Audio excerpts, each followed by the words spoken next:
David Niven, in his book The Moon's Balloon.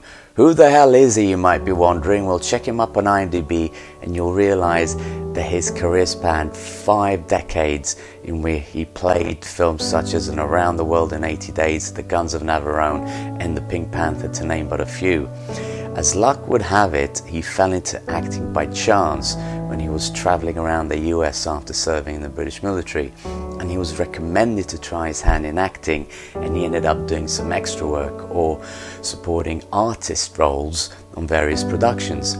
He managed to move in the right circles and brush shoulders with some stars, including Douglas Fairbanks, which eventually got him to meet up with the MGM mogul Samuel Goldwyn, who signed him up to a contract and got him off in his acting career. Now, I know I make it sound simple, but in fact David Niven was beginning to feel the pinch prior to his contract, when he was being considered the face that's been around and hadn't made it. Invitations to parties became fewer and tests for auditions no longer came his way, so he was this close to give up, but he stuck with it nonetheless. Of course, he had help from some of his close friends, but it did take him time to turn things around and make a name for himself.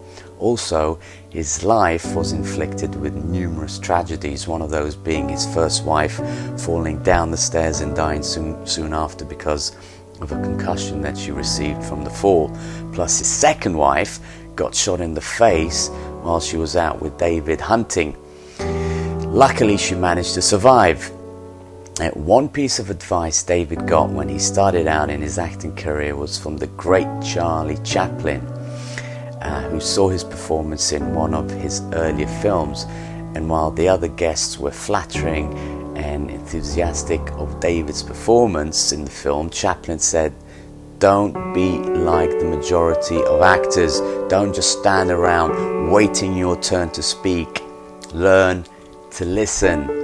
After being fired by his agent Samuel Goldwyn for refusing to take on roles which he believed just weren't suited for him, David went through a lull period when no work was available. Running short of cash, with no prospect of acting, David began to feel the pinch again. Other actors tried to comfort him, but it was Humphrey Bogart that gave him the real advice that he needed. And he said, "Let's face it, kid, you've screwed up. Keep going. Somehow, mortgage your house, sell the kids, dig a ditch, do anything, but for Christ's sakes, never let them think that they've got you running scared, because somewhere on somebody's desk is a script that's right for you, and when they dig it out, it's you they'll want and nobody else, and everything else will be forgotten." And lo and behold, several years later, the director Otto Preminger wanted David to play the lead in his film The Moon is Blue because of seeing David's performance in a theatre show, believing that he was the right actor for the part. So the director, though he had a great deal of opposition from the studios who were financing the project, they declared that David was a washed-up actor and for him to find someone else. But Otto Preminger was determined to get David no matter what. David eventually got the part and also won his first ever Golden Globe Award for his performance in the film. And as they say, the rest is history.